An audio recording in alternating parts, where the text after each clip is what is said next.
সবাইকে স্বাগত জানাচ্ছি বিডিভিউজ ইনফোটেনমেন্টে। আপনাদের সাথে আছি আমি সুস্মিতা দাস। বিশ্ব রাজনীতির ক্রমবর্ধমান উত্তেজনা, সামরিক প্রতিযোগিতা এবং পারমাণবিক অস্ত্র বিস্তার নিয়ে নতুন করে উদ্বেগ দেখা দিয়েছে ইরানকে কেন্দ্র করে চলমান সংঘাতের প্রেক্ষাপটে। সাম্প্রতিক এই যুদ্ধে প্রবেশের আগে ইরানের কাছে কোনো কার্যকর পারমাণবিক অস্ত্র ছিল না, এমনটাই দীর্ঘদিন ধরে আন্তর্জাতিক পরমাণু সংস্থা, যুক্তরাষ্ট্রের গোয়েন্দা মহল এবং বিভিন্ন স্বাধীন বিশ্লেষকের অভিমত। তবে যুদ্ধের অভিজ্ঞতা, নিরাপত্তা হুমকি এবং পরাশক্তির সরাসরি সামরিক আগ্রাসনের মুখে এখনো প্রশ্ন উঠেছে, ইরান কি তার নীতিগত অবস্থান বদলে পারমাণবিক অস্ত্র অর্জনের পথে হাঁটবে? দ্য গার্ডিয়ানের বিশ্লেষণ থেকে ওয়াহিদ ফারুকির প্রতিবেদন।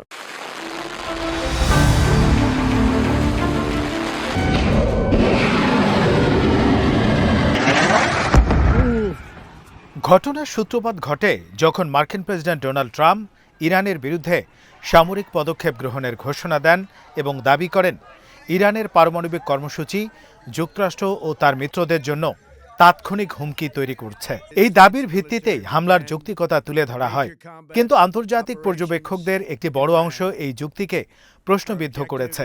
তাদের মতে, ইরান পারমাণবিক প্রযুক্তিতে অগ্রগতি অর্জন করলেও সরাসরি বোমা তৈরির কোনো প্রমাণ বহু বছর ধরে পাওয়া যায়নি।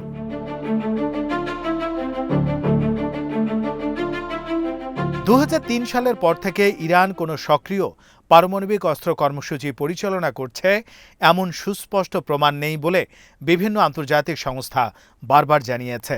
বরং তারা বলেছে ইরান তার পারমাণবিক সক্ষমতা প্রযুক্তিগত পর্যায়ে সীমাবদ্ধ রেখেছে এবং রাজনৈতিক পরিস্থিতি অনুযায়ী সিদ্ধান্ত নেয়ার জন্য একটি খোলা বিকল্প বজায় রেখেছে। কিন্তু সাম্প্রতিক হামলা এবং কঠোর ভাষার হুমকি এই ভারসাম্যকে ভেঙে দিতে পারে। বিশেষজ্ঞদের মতে, বারবার সামরিক আঘাত, অবরোধ এবং রাষ্ট্রীয় কাঠামো ধ্বংসের হুমকি একটি দেশের নিরাপত্তা নীতিতে মৌলিক পরিবর্তন আনতে পারে। ইরানের ক্ষেত্রেও সেই সম্ভাবনা জোরালো হচ্ছে।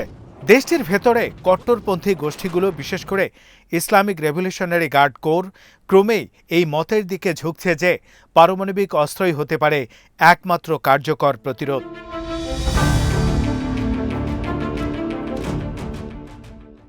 ইরানের অভ্যন্তরীণ রাজনীতিতে এই পরিবর্তন গুরুত্বপূর্ণ। এতদিন পর্যন্ত দেশটির সর্বোচ্চ ধর্মীয় নেতা পারমাণবিক অস্ত্র তৈরির বিরুদ্ধে একটি ধর্মীয় নিষেধাজ্ঞা বা ফতোয়া জারি করেছিলেন।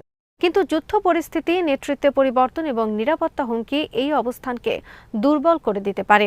বিশ্লেষকদের মতে, যদি রাষ্ট্রের অস্তিত্ব হুমকির মুখে পড়ে, তাহলে সেই ফতোয়ার বাস্তব প্রয়োগ আর কার্যকর নাও থাকতে পারে। এদিকে যুক্তরাষ্ট্র ও ইসরায়েলের ভূমিকা নিয়েও প্রশ্ন উঠছে। ইরানের অভিযোগ, আলোচনার মধ্যেই তাদের উপর হামলা চালানো হয়েছে, যা আন্তর্জাতিক কূটনৈতিক নীতির পরিপন্থী। এই অভিজ্ঞতা ইরানের মধ্যে গভীর অবিশ্বাস তৈরি করেছে। অনেকেই মনে করছেন, ভবিষ্যতে কোনো শান্তি চুক্তি হলেও তা টেকসই হবে না, কারণ প্রতিপক্ষের উপর আস্থা রাখা কঠিন।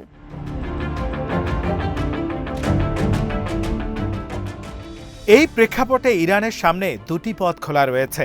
একটি হলো কূটনৈতিক সমাধানের মাধ্যমে আন্তর্জাতিক সম্প্রদায়ের সঙ্গে সম্পর্ক পুনর্গঠন করা, অন্যটি হলো পারমাণবিক অস্ত্র অর্জনের মাধ্যমে একটি শক্তিশালী প্রতিরোধ গড়ে তোলা। বর্তমান পরিস্থিতিতে দ্বিতীয় পথটি ক্রমেই বেশি বাস্তবসম্মত হয়ে উঠছে বলে মনে করছেন বিশেষজ্ঞরা। পারমাণবিক অস্ত্র অর্জনের প্রশ্নে ইরানের নিজস্ব সক্ষমতা একটি গুরুত্বপূর্ণ বিষয়। দেশটি ইতিমধ্যে ইউরেনিয়াম সমৃদ্ধকরণ, সেন্ট্রিফিউজ প্রযুক্তি এবং পারমাণবিক জ্বালানি উৎপাদনে উল্লেখযোগ্য অগ্রগতি অর্জন করেছে। ফলে চাইলেও তারা তুলনামূলক স্বল্প সময়ের মধ্যেই অস্ত্র তৈরির পর্যায়ে পৌঁছাতে পারে, এমন ধারণা অনেক বিশেষজ্ঞদের।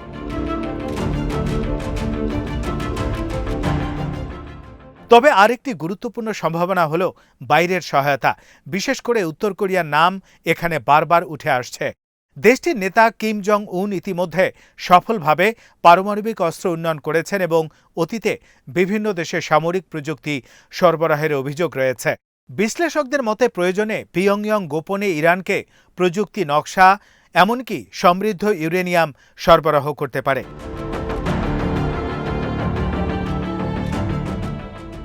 এছাড়া রাশিয়ার সম্ভাব্য ভূমিকা নিয়েও আলোচনা চলছে। প্রেসিডেন্ট ভ্লাদিমির পুতিনের নেতৃত্বে রাশিয়া ইতিমধ্যে ইরানের সঙ্গে পারমাণবিক জ্বালানি ও সামরিক সহযোগিতায় যুক্ত রয়েছে। যদিও সরাসরি অস্ত্র সরবরাহের কোনো প্রমাণ নেই, তবে আন্তর্জাতিক পরিস্থিতি আরও উত্তপ্ত হলে এই সহযোগিতা নতুন মাত্রা পেতে পারে। ইতিহাসে এমন অনেক উদাহরণ রয়েছে যেখানে পারমাণবিক অস্ত্র না থাকায় দেশগুলো বড় শক্তির হামলার শিকার হয়েছে। 1994 সালে ইউক্রেন তার পারমাণবিক অস্ত্র ত্যাগ করার পর পশ্চিমা দেশগুলোর কাছ থেকে নিরাপত্তা নিশ্চয়তা পেয়েছিল, কিন্তু 2014 সালে রাশিয়ার হামলা সেই নিশ্চয়তার কার্যকারিতা নিয়ে প্রশ্ন তুলেছে। একইভাবে 2003 সালেও ইরাকও পারমাণবিক প্রতিরোধে না থাকায় যুক্তরাষ্ট্রের আক্রমণের মুখে পড়ে। এই উদাহরণগুলো ইরানের নীতি নির্ধারকদের উপর প্রভাব ফেলছে। তাদের মধ্যে অনেকেই মনে করছেন পারমাণবিক অস্ত্র থাকলে যুক্তরাষ্ট্র বা অন্য কোনো শক্তি সরাসরি হামলার সাহস পেত না। এই যুক্তি আন্তর্জাতিক রাজনীতিতে নতুন নয়, তবে বর্তমান পরিস্থিতিতে এটি আরও শক্তিশালী হয়ে উঠছে।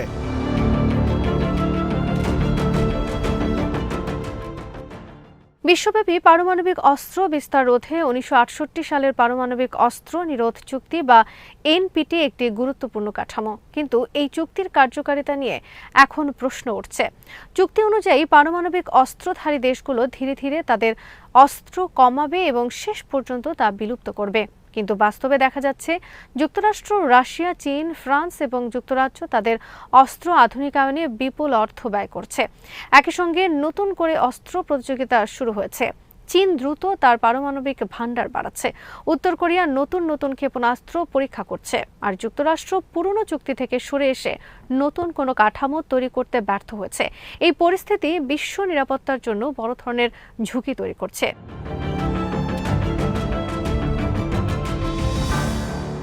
মধ্যপ্রাচ্যের প্রেক্ষাপটে এই ঝুঁকি আরও বেশি। যদি ইরান পারমাণবিক অস্ত্র অর্জন করে, তাহলে সৌদি আরব, তুরস্ক, মিশর সহ অন্যান্য দেশও একই পথে হাঁটতে পারে। এতে পুরো অঞ্চল একটি পারমাণবিক প্রতিযোগিতার মধ্যে পড়ে যাবে, যা নিয়ন্ত্রণ করা অত্যন্ত কঠিন হবে। এছাড়া এই প্রবণতা অন্য অঞ্চলগুলোতেও ছড়িয়ে পড়তে পারে। পূর্ব এশিয়ায় জাপান ও দক্ষিণ কোরিয়া ইতিমধ্যে উত্তর কোরিয়ার হুমকির মুখে রয়েছে। যদি তারা মনে করে যুক্তরাষ্ট্র তাদের যথেষ্ট নিরাপত্তা দিতে পারছে না, তাহলে তারাও পারমাণবিক অস্ত্র অর্জনের চিন্তা করতে পারে।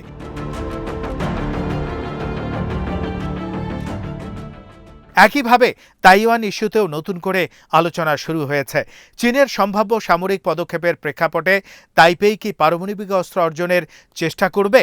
এই প্রশ্ন এখন আন্তর্জাতিক মহলে আলোচিত হচ্ছে। এই পরিস্থিতিতে পারস্পরিক ধ্বংস নিশ্চিত বা মিউচুয়ালি অ্যাসিউরড ডিস্ট্রাকশন ধারণাটি আবার সামনে আসছে। শীতল যুদ্ধের সময় এই ধারণাটি একটি ভারসাম্য তৈরি করেছিল, যেখানে দুই পক্ষই জানত যে যুদ্ধ মানেই সম্পূর্ণ ধ্বংস। আরও জটিল হয়ে গেছে। বিশ্লেষকদের মতে বর্তমান পরিস্থিতি অব্যাহত থাকলে বিশ্ব আবার একটি নতুন পারমাণবিক যুগে প্রবেশ করবে, যেখানে নিরাপত্তা নিশ্চিত করার একমাত্র উপায় হয়ে দাঁড়াবে পারমাণবিক অস্ত্র। এটি শুধু আন্তর্জাতিক রাজনীতিকে নয়, মানব সভ্যতার ভবিষ্যৎকেও ঝুঁকিতে ফেলবে। তবে এখানে কূটনৈতিক সমাধানের সুযোগ রয়েছে। যদি একটি ন্যায়সঙ্গত এবং গ্রহণযোগ্য সমঝোতা প্রতিষ্ঠা করা হয়, তাহলে ইরান সহ অন্যান্য দেশকে পারমাণবিক অস্ত্র অর্জন থেকে বিরত রাখা সম্ভব হতে পারে। এর জন্য প্রয়োজন পারস্পরিক আস্থা, আন্তর্জাতিক আইন মেনে চলা এবং শক্তির অপব্যবহার বন্ধ করা।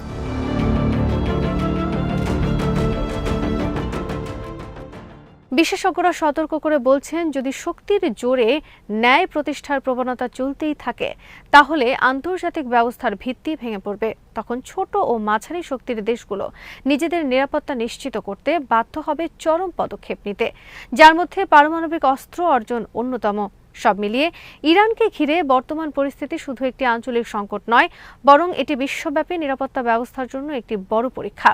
এই পরীক্ষায় ব্যর্থ হলে তার প্রভাব পড়বে পুরো বিশ্বের ওপর, এবং সেই প্রভাব হতে পারে দীর্ঘস্থায়ী ও বিপজ্জনক। আজ এখানেই শেষ করছি। সমরাস্ত্র, প্রতিরক্ষা ও কূটনীতির নানা তথ্য জানতে চোখ রাখুন বিডিভিউজ ইনফোটেইনমেন্টে।